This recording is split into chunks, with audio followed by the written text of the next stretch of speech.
RJD mocks temple as mental slavery.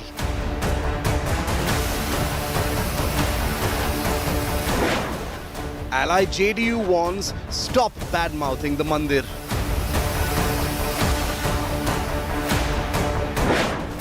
Sidhu Mantri equates Ram temple with Pulwama.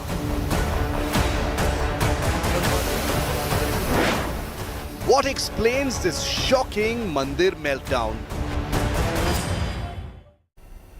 All right, politics speaks over invitation to Ram Mandir's consecration. In a fresh political clash, India allies RJD and JDU locked horns over Mandir insult. War of words broke out after an RJD poster describing temple as fountainhead of mental slavery, ignorance and superstition surfaced. Here's what's happened.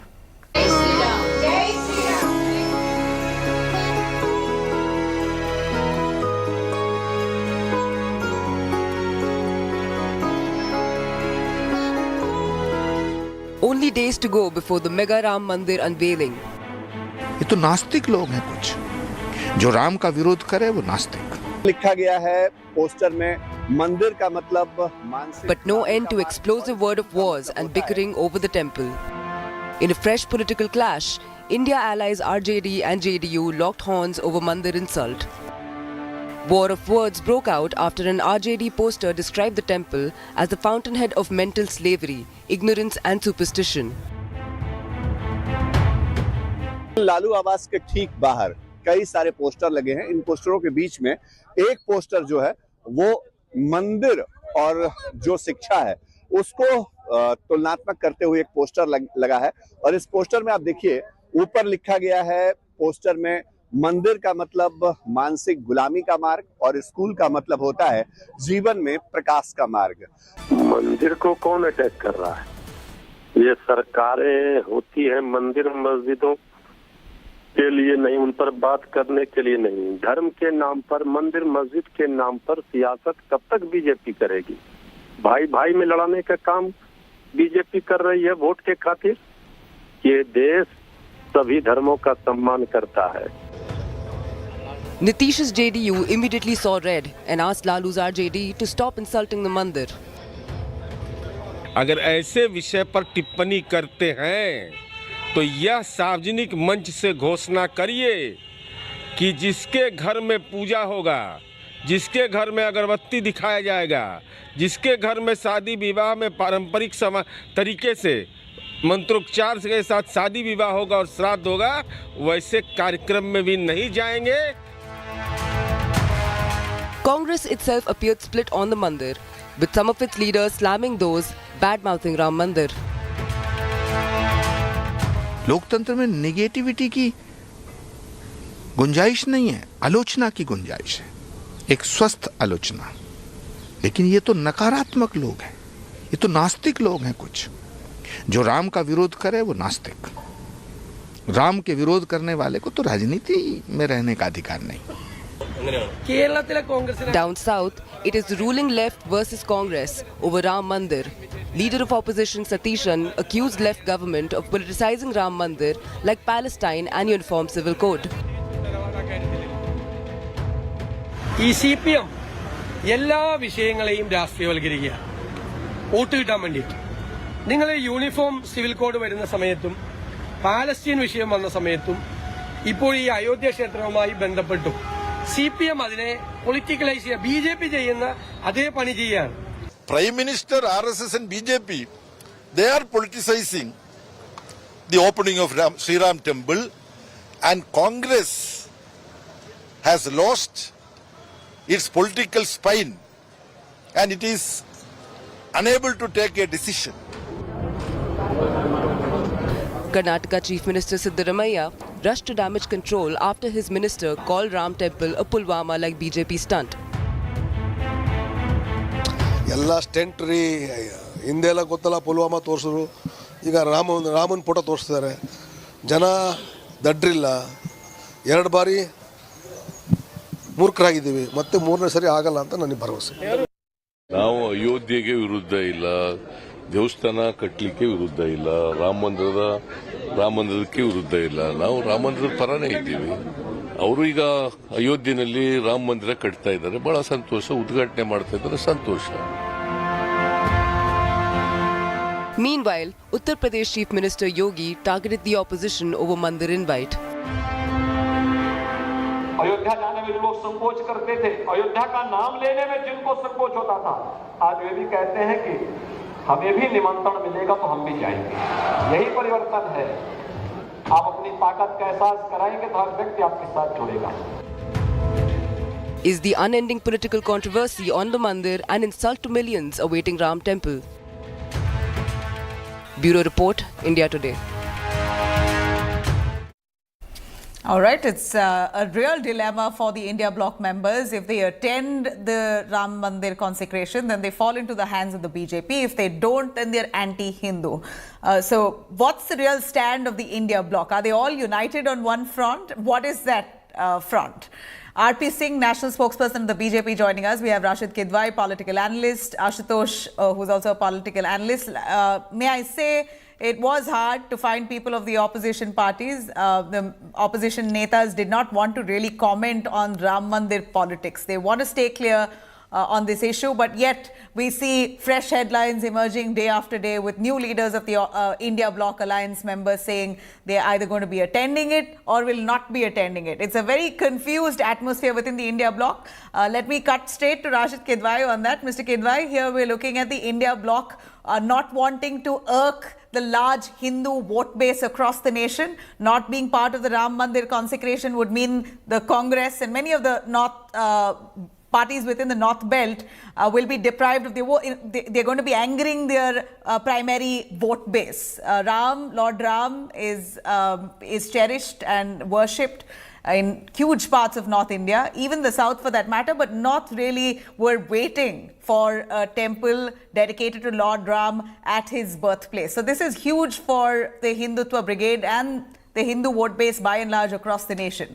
Very tricky situation for the India bloc. Nabila, I think the opposition, the India Alliance, has an ostrich-like approach. They do not know. They think that this is something with matter of time it will go away. It's not going to go away. So it should take a firm stand. The problem is that in the India Alliance, there is Congress, there are socialists, there are leftists, and you see, there is no common ground when it comes to matters of faith, spirituality, or whatever you want to call it. So it's a political alliance where partners are co-equals. They're struggling to, have a seat-sharing formula, common minimum program. Now, this is something beyond them. So unless political party, that being Congress, takes a stand, and other political parties that were part of UPA, they take a stand to go, not to go, or something like that, then only the others would, rein in, then the India Alliance will have a kind of, common stand. There is no sense of urgency. I mean, this doesn't explain any kind of political strategy. No sense of urgency.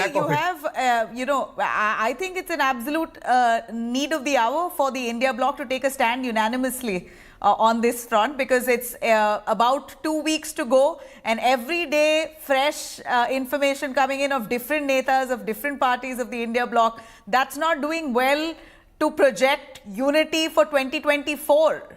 They have to project unity for 24 to fight Modi government. And Ram Mandir seems to be the hottest issue where they're divided. Absolutely. And Nabila, this is a very emotive issue. And I think many people in the Congress, at least they realize, and they wanted actually the India Alliance leaders not to say, except for this, that we are deliberating, we'll take a common stand. But that's not happening. RJD, poster is saying something, JDU saying something, then Sitaram Yechuri saying something. I think there is a total, chaos and confusion. And I think the Congress and India Alliance will pay a heavy price for it. You're saying it will play a heavy price for it. That's a big statement to make, and certainly we're seeing it going in a direction where the Congress seems to be in the biggest dilemma here. If anything, it's the Congress that will be hit the most for going, not going. On both ends, it seems like there's such confusion that the Congress itself isn't able to take a stand. RP Singh, here we're looking at many of the political parties as part of the India Alliance blaming the BJP of trying to politicize the Ram Mandir event, that religion is being politicized, BJP trying to gain votes in the name of Ram Mandir In fact, a Karnataka Neta today went on to say this is a vote-catching exercise, just like what happened, just like what BJP did with Pulwama in 2019. So comments of that nature, how would you receive? Well, what can be more shameful than this, that they are comparing Pulwama with the Ram Mandir, the magnificent Ram Mandir, which will be open to people on 22nd of this month. So they can keep on with this. They even raise question on Pulwama. They even raise question on surgical strike. For anything which government do or which anything the society does which is in welfare of the people, they raise questions, because if it doesn't suit the narrative, they have to raise questions. And they're the one who have opposed the very existence of Ram. They said Ram is a mythological figure, and then they filed a case, they find a affidavit in the court also for that regard, and they opposed it in the court when Ram Temple construction case was going in the court, and they opposed it tooth and nail in the court also. That's how the Congress and the other opposition parties are. But as you were initially stated, that there is probably more people believe in Ram in North and less in South. I mean, I'm sorry. I mean, there's nothing, don't divide Ram into North and South. I mean, Ram is believed or revered or followed the Hindi belt, the North Indian belt especially. Ma'am, I'm sorry, Ram is not confined to Hindi belt. I mean, Indonesia, Malaysia. It would be detrimental if they don't please them. It will be detrimental for all those who even in Tamil Nadu for that regard. If you oppose Sanatana, take my word, this election, this will prove that people who have been opposing Sanatana will have to face the tune of the Hindus at large, or the Hindu. When I say Hindu, I don't mean it by religion, but people who follow Hindu Dharma at large, or Sanatana Dharma at large. So it will be in Kerala also, and so it will be in West Bengal, or for that at any state which is not a Hindi state as per your definition. But Ram is not confined to language barrier. Sure, it isn't. But I'm very sure that you got my point. Thailand. What I was trying to make, Mr. R.P. Singh. Okay, we understood. You say this is a Hindu. Yeah. I'm coming to that. Majority population in the country are Hindus, and most of them are staunch believers of Lord Ram. We got your point. I'm coming to. Yeah. I'm coming to that. So that's how opposition is, and then they have been opposing the very existence of Ram. They have been raising question on Sanatana. They had said Sanatana is HIV, or they have even questioned Ramchatramanas. I mean, from the Hindi belt also for that regard. Do you think people in Bihar will spare such sort of mindset? No way. I mean, no one is prepared to take question on their basic faith. Mr. R.P. Singh, I have a question for you. As much as you say that, religion. As much as you say that, invites have gone out to all the opposition netas, including the Congress, we believe, Sonia Gandhi, Mallikarjun Kharge, they've been invited. CPIM's Sitaram Yechuri has also been invited. So invites have gone out from your end. Now, if they do come and be part of the Ram Mandir consecration, then you will say the same, that once they said this, now they are part of the inaugural. So is the BJP openly, wholeheartedly inviting the opposition for the consecration? First, let's be clear. BJP is neither inviting or neither asking anyone to come or not to come. It's not the invitation of the BJP side. It's the invitation of the Ram Nyas Trust, we know that. The trust which is building up the Ram Temple as per the Supreme Court order. Give me a second. And also, that is up to people to decide. I mean, they can come on 22nd, they can come later on also. People, I know leaders who have been hopping from temple to temple because of the vote bank politics, and thereafter we never see them going to any temple thereafter. So that's how the narrative of the politicians in India is, that for them going to temple is not matter of faith, it's matter of vote bank politics. For us, it's matter of faith, and then that's why since 1989 it was part of our manifesto also. Because for us, it's not that. So you are wholeheartedly inviting the opposition netas? Votes. No, not at all.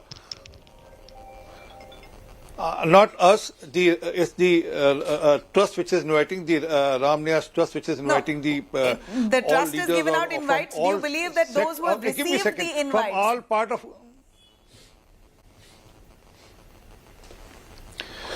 So even Sachin Tendulkar should have received the invite as per me, and even Kapil Dev or for that regard, even good film stars, all those people who lead, I mean, even people from the media houses, people who lead society would have received the invite, and the list has been decided by the trust.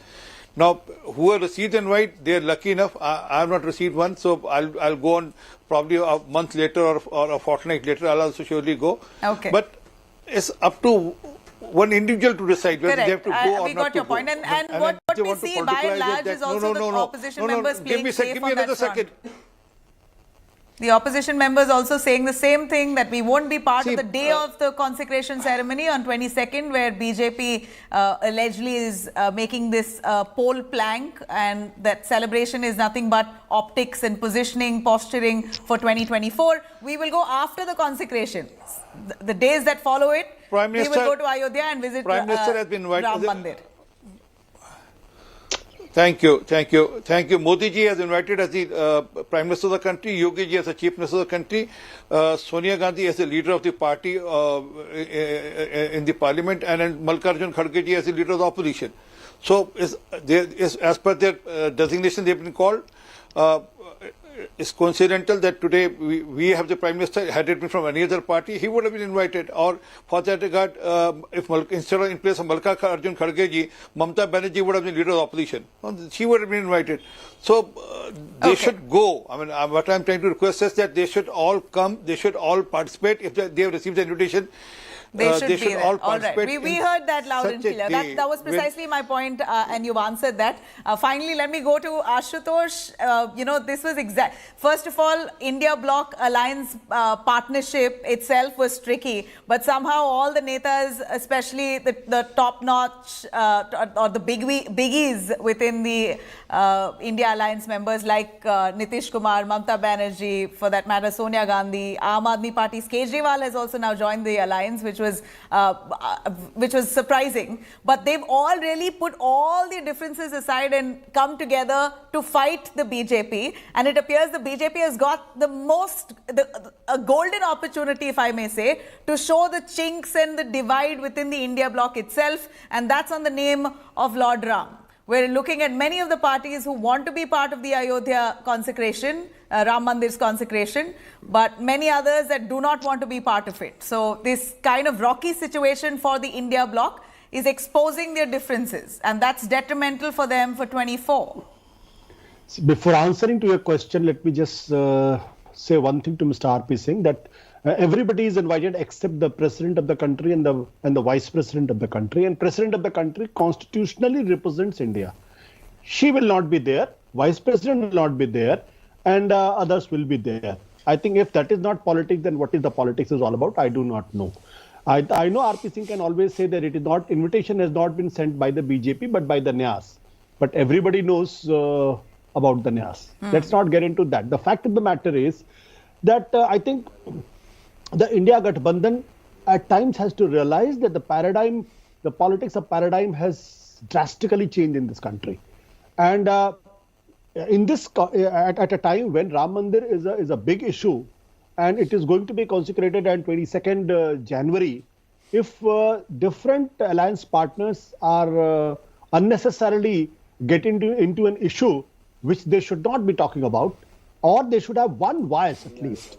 But if you keep making a statement here and there, then at the end you are damaging the India alliance per se.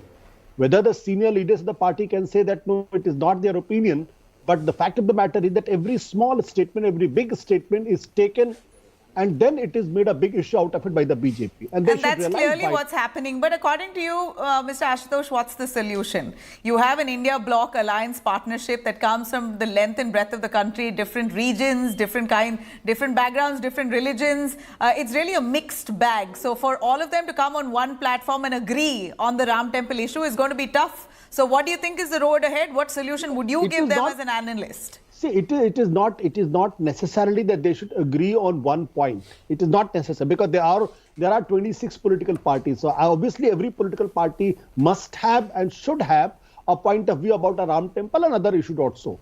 What can be decided is that there are certain issues on which the political parties should think twice before opening their mouth.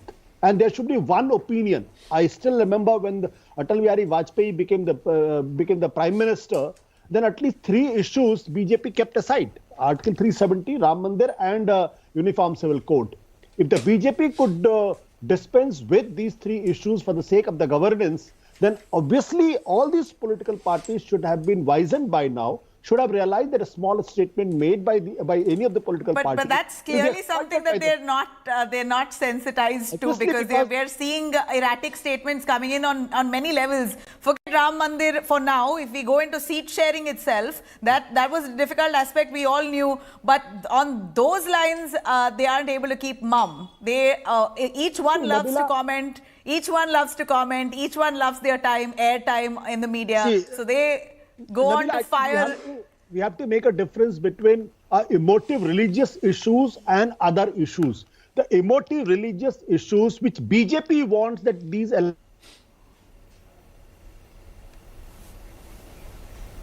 right. We seem to have lost Ashutosh connection, but a quick word, as a final word from Rashid Kidwai. Would you believe, Mr. Kidwai, there could come on one platform on this front? Shiv Sena of Uddhav Thackeray says that they are the ones who championed Ram Mandir's cause. In fact, some of its members were indulged in the Ram Mandir demolition of Babri Masjid back then. They claim to be the real bearers of Ram Temple. They have been fully left out of the inauguration of the Ram Mandir on Jan 22nd. While you have the CPIM who says we don't even want to be part of it, they were invited though. So it's very interesting, you know. Yes, could they really come on one platform on this? I think, Nabila, they would, but when, it is causing a lot of damage, this conflicting voices, this kind of, the war of words that is going on between JDU and RJD and some minister commenting from DMK, it is harming the interests of India Alliance. They should speak in one voice. We are not here to suggest what line they should take. Every political party has a political view. Look at the Congress party. It had Rajiv Gandhi was leader of was actually Prime Minister when he started 1989 campaign. He started as promising Ram Rajya. He lost that election, but he had done it.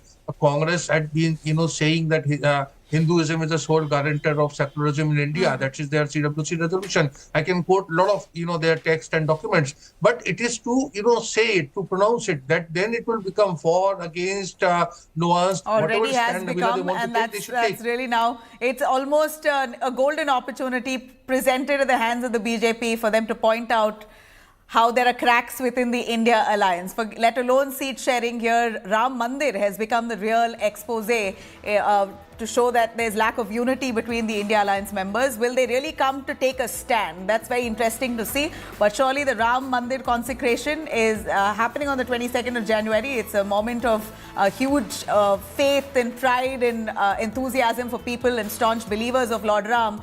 So this politics that's playing around the opening is going to intensify in the weeks to come. We're going to closely track those developments. I thank our panelists for joining us.